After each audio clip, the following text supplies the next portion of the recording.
But I think whenever you're ready, I guess we're good to go.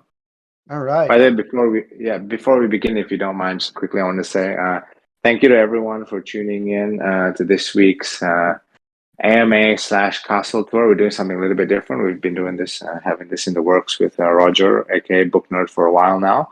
And if before we begin, if everyone could just kind of, give him a thank you and give him an appreciation, because he is the one that went through the effort to, build this lair on Sandbox, and we do appreciate it greatly.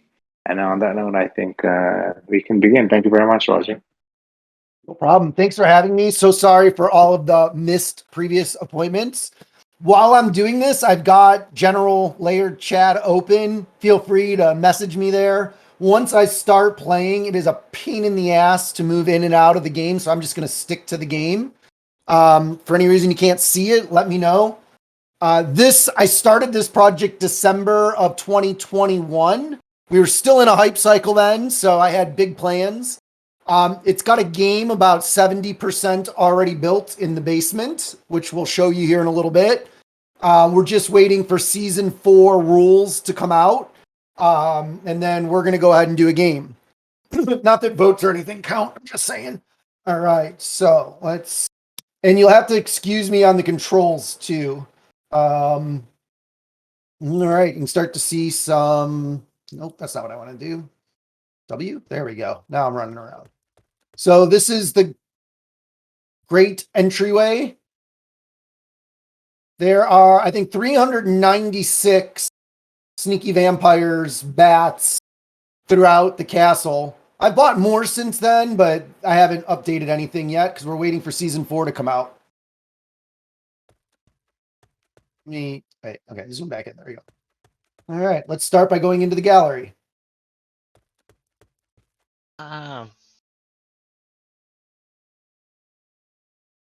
Just a couple of my closest friends, my girlfriend. I bought 2 more gold since then. I want to put them on each side of my original.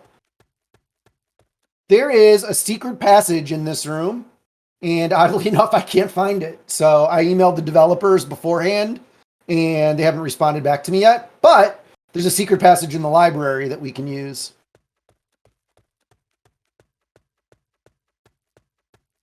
There may be some other secret passages back in corners if you were to go look, just saying. The reason I'm not saying where all the secret passages are is that when this does launch as a game, there is $1,000 hidden, like $1,000 USDC hidden somewhere in the castle. The first person to find it will win it.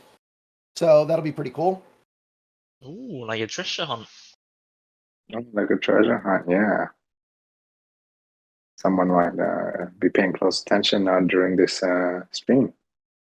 And anyone that knows me, my name's Booknerd because I am legitimately a book nerd. At the end of this, I'll actually show you guys a video. I finally opened up my own museum. It's been a lifelong goal of mine. There's over 2,700 rare books in it. And I think we're pushing 40 pieces of art, including some augmented reality, some Jackson Pollocks. Well, I shouldn't have said that as plural. I'm not that cool. I've got one Jackson Pollock, but it's open to the public if anyone ever wants to come to Ohio and see this in real life. I'm going to save the secret passage for the end because it takes a while to navigate it. Picture books for Crisis. I'll make sure that we have some. All right, let's head upstairs. Did you say, if you don't mind, like your museum you opened is a physical museum? Yeah, I'll show you when we're done with this, just because I can't switch back and forth. I'll take the camera and I'll turn it out to it. Hey, Nick, can you move that whiteboard so that it's not in the way of my doorway? Appreciate it, bro. Thanks, Nick. Thanks, Nick. Oop, I guess I got to be on the other side of the door to open it. We put 8 suites in the castle. These will be rentable whenever Sandbox decides to deploy their $260 million and make a game that actually fucking works. But you'll be able to come in. You'll be able to put your own artwork on the wall. You'll have your own bedroom here. And you can actually redecorate it however you want. We've got that set up with our designers. So there's 8 rentable rooms. If you don't want to build your own or don't have your own land, you can rent one in Booknerd Castle.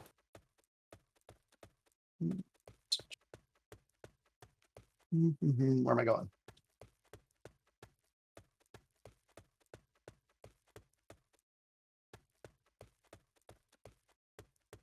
I need to get to the towers. Oh, you know what? They're back the other way.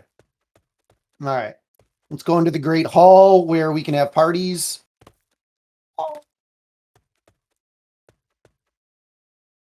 So if we ever want to do meetups or have parties, this room is set up for that.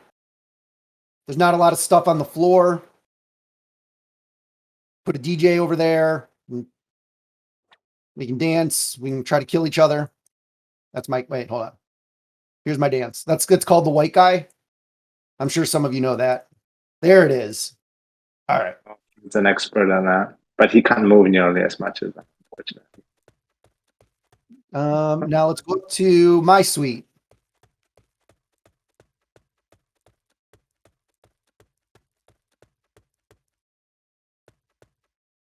If I can, what am I doing wrong here? Seriously? Where's the next set of stairs?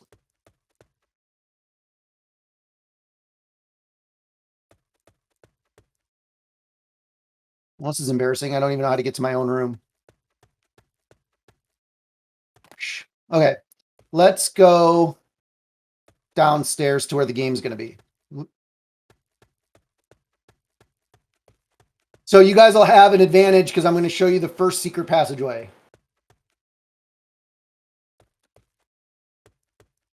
How many secret passageways are there in total?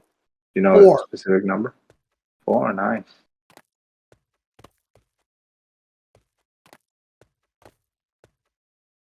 The stairway tests your patience.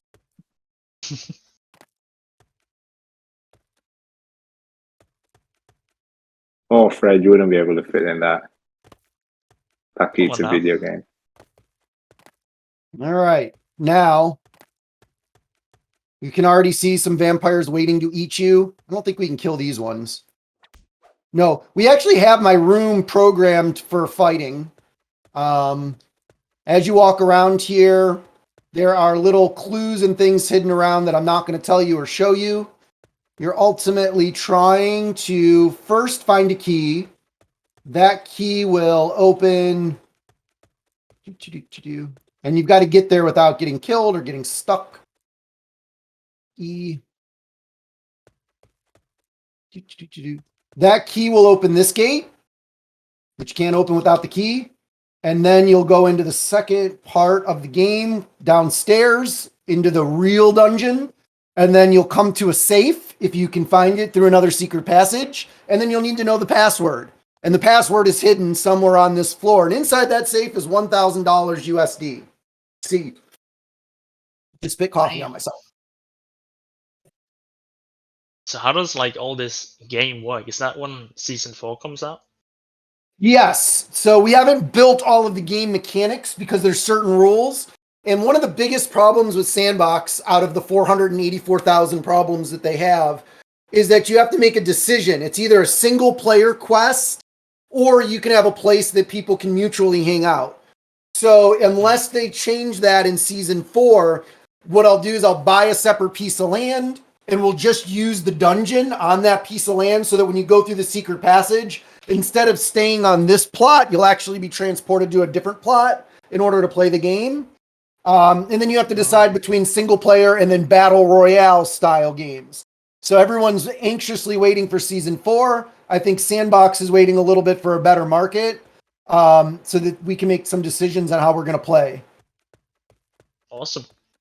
Yeah, so single player means each person just has like they can play and yeah, pretty much just alone in the vicinity of the land, correct?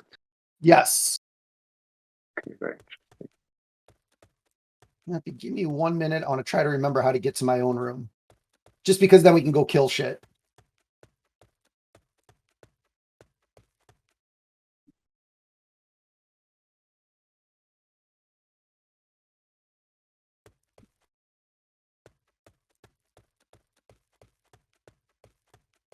Hmm.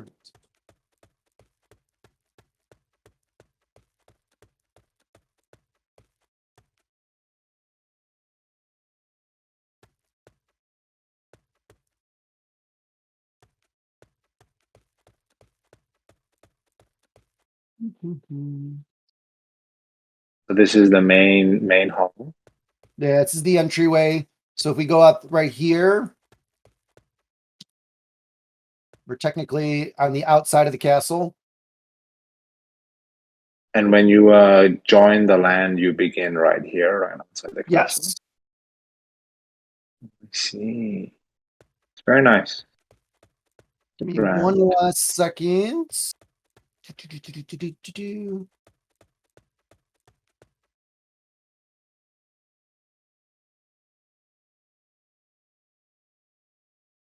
Man, I really want my room is the best one. Fuck. What am I doing wrong here? Okay, we got plenty of time. Fred, can you tell us a story in the meantime? Sorry. I have a quick story. I have a quick story if the Lara wants to know. Go on.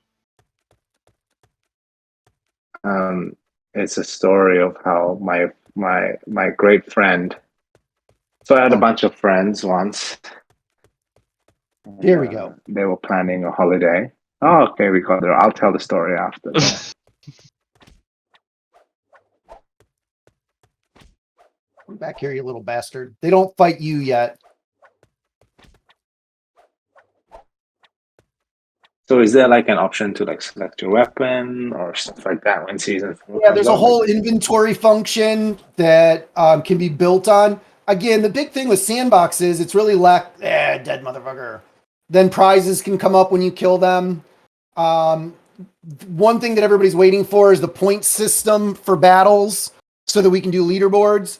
The whole idea is that like when season 4 comes and you launch a game, Sandbox usually puts up some sand and then you can run leaderboard contests inside of your Discord server. So you should get between 25 and 50,000 plays, which is typically between 5 and 10,000 unique players.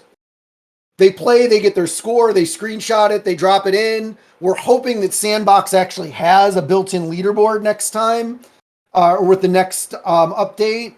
And then you can give prizes like NFTs. It's a great way to build a large community, which is the reason to invest in all this.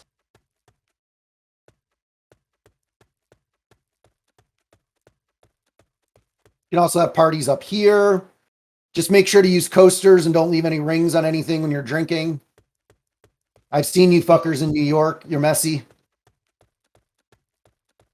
And then, hey, some treasure. Okay. So that is Booknerd Castle. Questions, thoughts, ideas. I'm open to ask anything, answer anything. I've always loved doing this.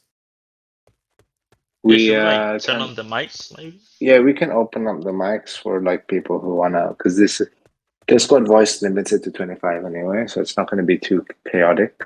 So we can open the mic, and if any of you guys want to ask away, feel free to do so. All right, I'll sit and meditate in the gallery.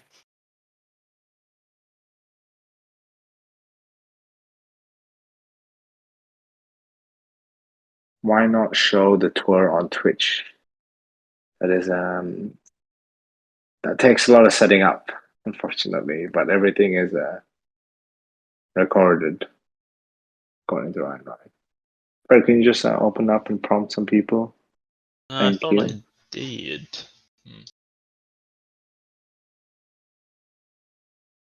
Speak. You know what? If I stop streaming, I think the limit gets lifted. It's a streaming thing. Oh, that might be. I got to get back over to it. Castle tour. Yeah, I think the Stop limit is streaming. 50 if there's no stream, right? Yeah, it's like 50 or 100. Okay, I'm done streaming, so people should be able to join again now.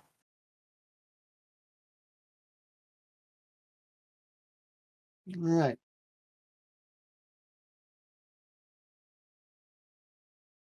Well, don't be shy, guys. I'm gonna ask away. How about you lead the line, Freddie? Yeah, well, I can't tell if people can speak or not. If they're just all muted. Can any of you unmute and speak and say something? Yo, I think everyone has to get out Oh. the Discord and then re-enter. Then you can talk. Oh. That's weird. Discord has been very buggy lately.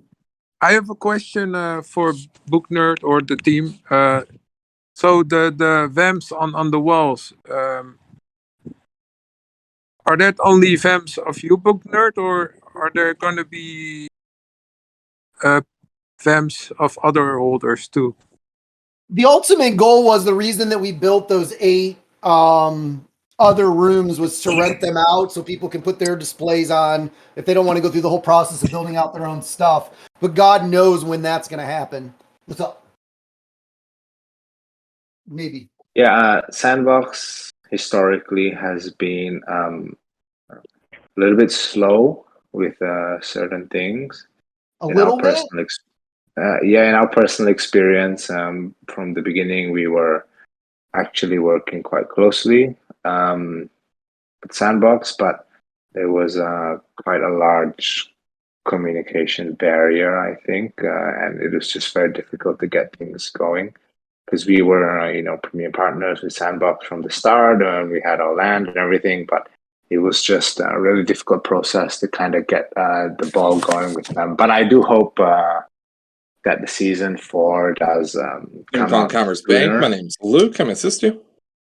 Oh, hello, Luke. Okay, at least no one's getting yelled at by their girlfriend for drinking too much. That was amazing. So this voice chat with Booknerd streaming gave me the NFT NYC vibes of me trying to go hang out with Booknerd at the bar. It's like I couldn't see it, and it was just like frustrating. But hey, I really appreciate you guys. I can't wait to get in and check it out, and hopefully be able to crack the code and get that grand. But thanks for doing it. And just by the way, I'm always out here if y'all want to talk to another MMORPG metaverse. Cool. Message me. I'm not a gamer, so I have no idea what you just said, but fuck. Okay.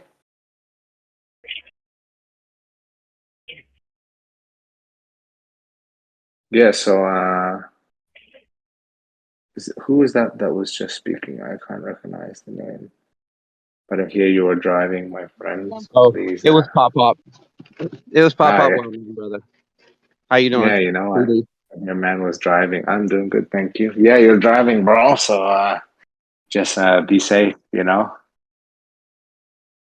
Scalula. I agree. That was a very cool castle design. You are in the sandbox. I'm not sure who you're talking to, but we all at the team have spent a decent time in each kind of like metaverse platform, and we played around a little bit with most of them. I do hope that I'm not sure if Sandbox has set a date for season 4 being released.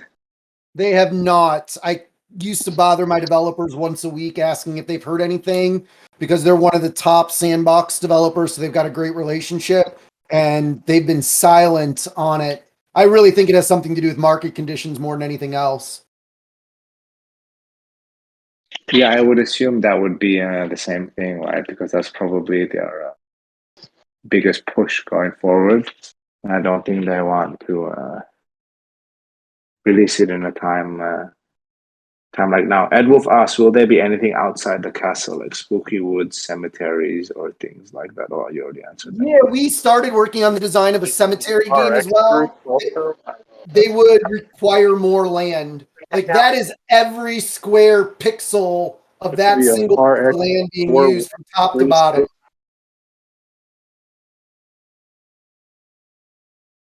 Oh yeah, Roger. Maybe we could see that museum. Oh yeah, hold on. Let's see if it'll let me.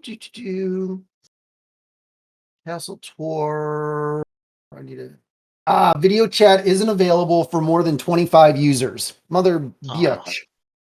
Shit. Let me. So you know can't what, stream also when it's more than 25, right? It caps it at 25 when you're streaming, correct? Yep. So it's keeping that. So see, there's my chess board.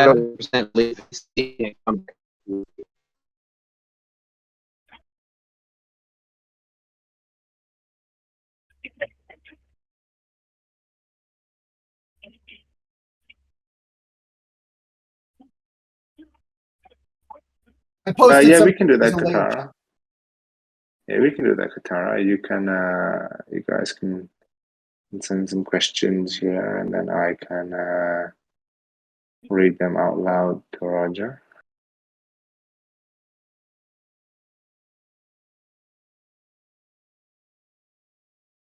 Tara wrote a lot already. I know you keep saying my questions are above. I wrote a lot. My questions are above. I guess I missed them. If you want to write them again. Maybe you. I think there were a bunch of people that like came in again. So maybe you, if it works, like you could stream and just walk around the castle a little bit while we answer some questions. I guess Okay, if it would allow you to stream. Let me see if it'll let me share my screen again. Yep. Is this a museum like in your house or something, or is it a separate property? No, it's separate. In the house, right? Yeah, because that would be not ideal. Yeah, I have to keep it open to the public for tax purposes. So, like, obviously, everything in here is very valuable, right? In that sense, would it not be like a little bit of a nightmare insuring everything? Oh no, insurance is expensive and the security system is ridiculous, but I get to write off anything that I buy by leaving it open to the public. Okay, I see. That's very nice. Oh, Booknerd, what kind of books are there? They are mostly philosophy, politics, religion, history. For example, like there's a first edition Edgar Allan Poe, a first edition Ralph Waldo Emerson, a first edition Thoreau, a first edition Mark Twain. I've got some Machiavellis from the 1600s. What would you say is your most prized possession in there? My most valuable book, they're two different. My most valuable book is my Thoreau first edition because the first page is written in his own hand. So there was only ever 100 of those made, and there's only 3 that are known to exist with green leather. The reason that that's a big deal is when you leave a green leather book on a shelf, it turns orange. So that means that for the last 120 years, these books have been kept away from the light, making them significantly more valuable. There's only 3 known to exist, and only 1 has sold at auction in the last 5 years. My favorite book is a 1636 Machiavelli's The Prince. It's one of the few editions that you can still fold out the battle plans that he says for if you're going to do a siege on a walled city, if you're going to do a siege on a castle, this is how you line up your formations. So you have a 400-year-old book with sheets that fold out to be like 2 foot by 3 foot, and you can't find another copy where those still exist. They've been torn out or torn up over the last 400 years. So it's not super valuable because it's in French, but it's really cool to me. That's cool, man. I hope you don't mind if I ask, what did the first book sell for at the auction? 35. Wow, that's crazy. And next question would be like, how do you preserve a book 400 years old?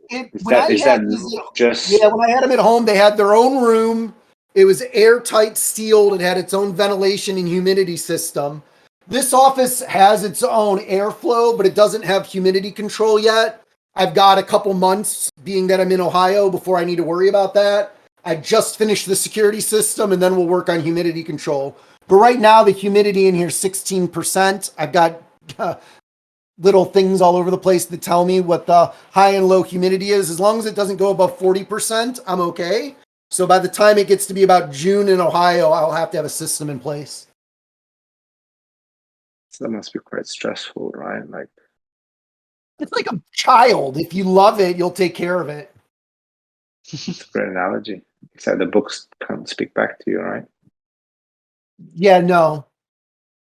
I have a 1-year-old at home who's going through a screaming phase, so I don't have any children yet, so I shall hold off on that. Okay, let me see some questions. Oh yeah, what's There. like your oldest book? Would it be I've the got 400-year-old one? a couple that are on parchment from the late 1400s. So that means they were handwritten before mass printing presses. They're not in great shape. They're more just to have. And I mean, they're probably worth a couple $1,000s, so they're not super valuable either. But it's a lot about opportunistic buying. You never know when you go into an antique store, a bookstore, something like that, that you're going to find these books. I joked with my wife when the pound fell in value. I'm like, can I go over to the UK for a couple days and go book shopping? Because it was like a 40% discount to normal. But she said no. Damn. Oh. Is she not a book lover as well? She loves the hunt. Like she's found some of our best sets. We were in Savannah, Georgia, and we were at an interior design studio, and there was this set of books up on a shelf, and she's like, Roger, I think those are real. So I went over and looked at them. It turns out they're a 1734, 1736 set of Shakespeare. They had them for sale for $200. They were worth like $2,500. So she's a good hunter. Yeah, because I have kind of like looked around for rare books and stuff before I looked into it. There are quite a lot of fakes floating around, right? I did not expect this type of market to have as many like counterfeit product as they do, right? Oh yeah, I and don't. if you get into books from 1940 on, like first editions, signatures, man, it's 80% forgery. So almost all of my books are pre 1900. No one really took the time to forge those back then. And then you can tell with the leather, the patina, and things like that. You're now down to 5% from 80% forgeries. So I don't get into the modern books because it's way harder to learn. Hmm. I see.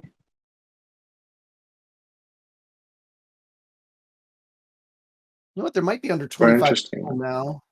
Hold on. It Oh, is actually very interesting. I think it's a very interesting hobby.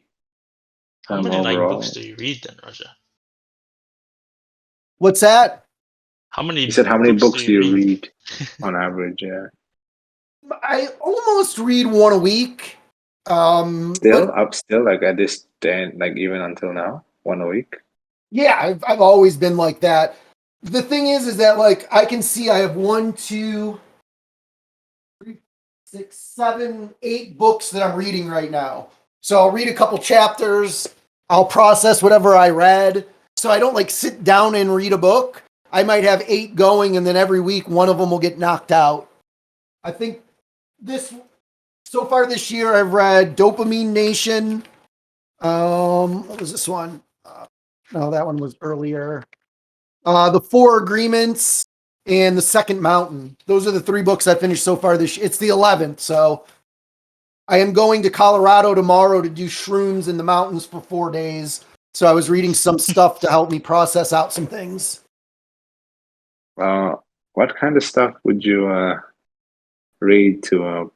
Well, I find it interesting that your wife wouldn't let you fly to England to go book shopping, but you can go and do a 4-day mushroom bender in the mountain. You know. The mushroom bender's $5,000. I go book shopping in the UK. We might have to take a mortgage on the house. Ah, that's pretty expensive for a mushroom bender, no? $5,000. Well, it's an actual ceremony. Like there is 10 staff there, medical Oh, it's one of professionals, those. psychologists. It's not like It's your I've got first shrooms here time in my doing something like office that? and I'll trip balls on a Wednesday afternoon, but this is like more guided. Is this like your first time doing something like this? Yes. I've been doing plant medicine for about 25 years. This will be the first time that I'm doing guided with medical professionals. There's a very famous one. I can't remember what it's called. Uh, I saw there's a bunch of people that take it. It's like a very guided experience. It says like brings you a whole new experience and understanding. It's not mushrooms though; it's some sort of other plant. I can't remember. Maybe it's very Peyote, famous. maybe. Yeah, one of those crazy ones. They say it changes your perspective forever. Yeah, I Yeah, didn't that's the like one. that shit. Ayahuasca. That's the one. Ayahuasca. I've not done ayahuasca. Yeah, and they say Can't it's do like a that in the States. I'd proper. have to go to Mexico. Oh, you can't do that in the States. I No. see. In fact, Colorado's the first state to legalize mushrooms. So there's a boom going on and businesses popping up there. Which is like certified guides for taking shrooms, pretty much. Yeah, one of my mentors, she founded a company that she sold for $500 million. Her and her husband went to the December ceremony and they recommended it to me. So I feel like if somebody that's worth $500 million is like, you know what? Me and my husband went, we were struggling a little bit. We got some clarity on some of our relationship stuff, some of our business vision, purpose. I'm like, fuck, sign me up. Oh, very nice. So you going on your own? Yeah.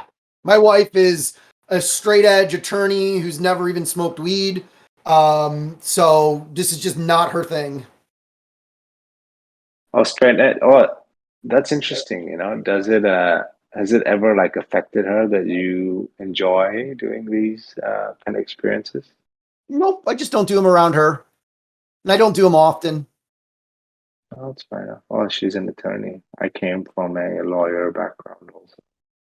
It's interesting. Yeah, there's good and bad of being married to a lawyer, but we can save that for another time.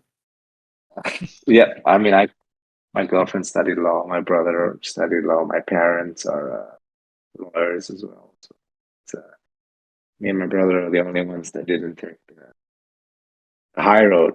Tootie is wondering if him and Mrs. Tootie should partake. Tootie is probably the most straight edge human being on this planet, unfortunately. There shall be no mushroom vendors for me. Also, probably because the country that Tootie is in, you would be hung if you were drugs. Unfortunately. We still exist in a world with capital punishment over here. Grand Dansky asked Roger if you have any vampire books. If I have any what? Vampire books or rare copies of Dracula. Do not. That's actually an interesting question. I had this super interest in the occult when I was younger, and my cousin and I got us in a lot of trouble. Like my grandfather, yeah, I've kind of stayed away from that stuff. I have an obsessive personality if no one's noticed. And I believe in all of that stuff. Like I could get engrossed in it too easily. You mean like occult stuff? Yeah, like I was way into Ouija boards, and like the Ouija board was telling us to go steal shit and setting up altars. I was like 13 years old, so I didn't know what the fuck I was doing. And since then, I've been a little timid on getting into that kind of stuff. Oh, Ouija board. You believe in that stuff? Just out of curiosity. I think you said you did, right? Absolutely. Yeah, we this kind of stuff is pretty prevalent where I'm from. The spiritual side of things. Although I won't get into that because I believe many people there would call me insane. But Well, there's a see, time and now place they're for allowed to everything, my call me friend. insane. My grandfather was a practicing medicine man. His grandmother was a Cherokee medicine woman. So he learned from her, and it was all about spirituality and how to communicate with your ancestors and things like that so that you can build the future. And I wish I wasn't such an arrogant, ignorant asshole when I was a teenager because my grandpa died when I was 20. I would have learned so much more from him. But he did the tarot cards, he did the table knocking, he did the spirit talking, he did rain dances, which was funny So for a you, World War II vet from Tennessee. so he was like a medium then, right? Yes, he could communicate with ancestors. I see that's pretty interesting. A lot of people I know from Western society don't really believe in these things. So it is a little bit refreshing to hear that. The only thing people in the Western societies believe in is themselves and their ability to consume more and more. So Yes, it's a little bit close-minded, but I think everyone has their way of living. You got asked here if you know any good recommendations for vampire books, which does not include Twilight or Vampire Diaries. No, I mean, my book recommendations are always going to fall on the business side, marketing side, technology, or spirituality, philosophy, personal growth. I have not probably, I have read 5 fiction books in the last 20 years, and I know all 5 of them. Oh, I see. So it's always factual stuff. I Yep. mean, look, Grandansky, if you want to read a good vampire book, you could always read the original Dracula. That's probably one that's good for you, which is not Twilight or Vampire Diaries.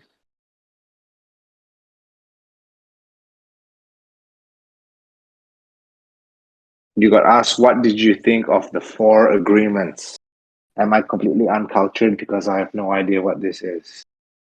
The 4 Agreements is one of those like 2 or 3 hour reads. It's a tiny little book, but it definitely can help you set a standard in communication, in decision making. I would say in life, but that's almost too big of a macro concept for most people to comprehend.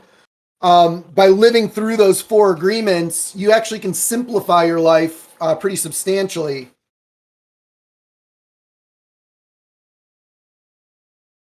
Oh, I see. Well, would you say there was any book that you remembered? It doesn't have to be down to one, which really changed your perspective on things, or kind of changed the direction that put you on in life, or like it was a pivotal reinforcer, with where you were headed in So life. when my mom passed in 2001, I had a rough time, and there's a book called Letting Go by David Hawkins, and not just letting go of grief, but the concepts of how your energy, it falls on a spectrum, and where you are in that spectrum dictates how you interact with other people and how other people interact with you, whether it's perceived or not perceived by the receiver. And that makes a huge difference, because if you're living in anger, then everyone talks to you in an anger tone in your mind. So your perception of reality is only your own perception, and because no one else perceives it, it's not actually real. And that's why grief in of itself isn't real. It's an internal self-loathing feeling, chemical imbalance that can be meditated through, that can be talked out of. That book was great then. The Second Mountain is quickly becoming one of my favorite books of all time. And then also a new book that just came out called Dopamine Nation that I am only about a third of the way through. It's fucking brilliant. And it really talks about Western culture and how we're all dopamine junkies. And we don't necessarily realize that it's that brain chemical driving so many of our decisions. But when you start to read it and you look at like online shopping, social media, pornography, advertising, all of these different things, all of our interactions with them are to get a quick dopamine fix. And the more dopamine fixes we get, the less dopamine we produce normally, the lower we get, the more we need a fix. It's more addictive than fucking heroin. And no one's talking about it until this book came out. It was a bestseller 2 weeks before it actually released. New York Times bestseller. It was in such demand because it's like 20 years of research put together to get this book published.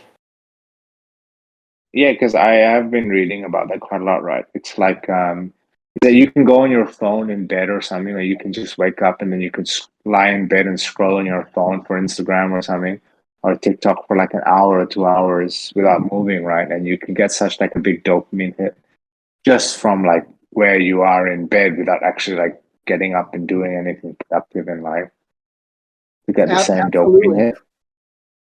So it's actually like quite unhealthy, right? Like they say, like when you wake up for the first 20 minutes, you should look at your phone.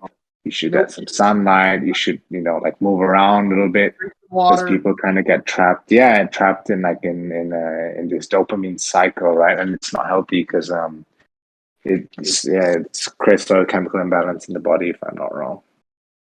Yeah, and it comes down to scheduling too. Like my wife and I have a schedule where her alarm goes off at 4:45. She hops in the shower. My alarm goes off at 5. I feed the baby. I hop in the shower. and there's not time to get distracted. There's a bottle of water next to the bed, although I have grabbed a bottle by accident more than once. And then you get up and you start moving. I like to stretch if my wife's taking a longer shower than normal. And just that sets a whole different tone for your day. Half the people on this call right now have low energy. They think it's low testosterone. They think they're not getting enough sleep. It's probably because they're either masturbating too much or they're buying too much shit online.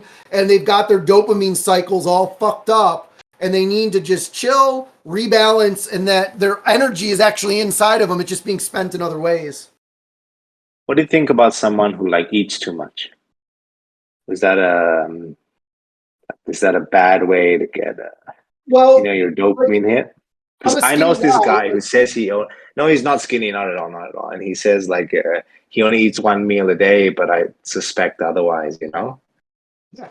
Well, there's two things to that. They probably have a thyroid problem, but if they don't have a thyroid problem, their dopamine fix could be that snack. They might say they only eat one meal, but then they're probably snacking all day. They're probably eating too many carbs, too much bread. But there's so many medical conditions that can lead to people being overweight, and that there's sugar intakes when you're younger can throw your body off for the rest of your life. By the age of 12, you can be committed to a life of obesity because of the amount of sugar that you've already consumed, and there's nothing that you can do to stop it. You got diabetes, you're going to lose your feet, you're going to fucking die from it. And Western society, again, doesn't give a fuck. Keep drinking, keep eating, keep fucking shooting sugar in your blood. You see, Fred, you just needed someone to tell you how to change your life. You know that? Oh, boy. Oh, this is a good list. Oh, no, wow, that's a bit too much for me. I do think that that this is a good message overall to anyone that is listening. At the end of the day, you can just take control of your own life, and things can work themselves out. At the end of the day, and I think Roger had a good message. I didn't say anything about Fred, man. I just mentioned a friend who eats once a day. That's all. Booknerd GG. Let me see what else is there. There's anything else. Oh, it's already almost been an hour. I like how we went from a castle tour to serial masturbation in one call. Yes, because to unlock the full potential of the tour, we need Sandbox Season 4, right? Absolutely. And to unlock the full potential of that, we need Freddy to live to Sandbox Season 4. So, on that note, I think everyone, it's already been an hour. It's 5 a.m. for me. I'm sitting on the floor in an apartment which I have not fully moved into, but I'm just not really gonna go through the AMA updates that we had. We had already posted them. But what's most important, I think, for everyone to know is that next week we will be doing it on Twitter Spaces, as requested by most of you guys, and we will be having a full updated roadmap for everyone, and then we will be going through it, and we will be trying to push it out as much as possible. And so I think, if I'm not wrong, we will be doing the AMA almost exclusively on Twitter Spaces from now on. It depends what you guys want. I'm not sure how, because we speak a lot. We speak a lot on the lair while we do these AMAs. So maybe we I'll just keep the lair open while we do it on Spaces. But either way, we'll figure it out. We've done it a couple of times now. And personally, before I let everyone go, I wanted to give a big thanks personally. Thank you, Roger, for everything you've done, and thank you for doing this castle tour for all of us. I know scheduling has been a little bit difficult because of the holidays and things like that, but we do appreciate it greatly, and thank you for your time. No problem. I'll go back to shit talking everybody back into chat as soon as I have a chance, and I appreciate you guys having me, and let's wait for that next bull run and figure out what the hell we're going to do to bring this all back to the fame and glory that vampires deserve. Yes, sir. Thank you so much. We'll see you guys next week. Thank you, everyone, and on that note, bye-bye. Bye-bye. Thank you all. Bye.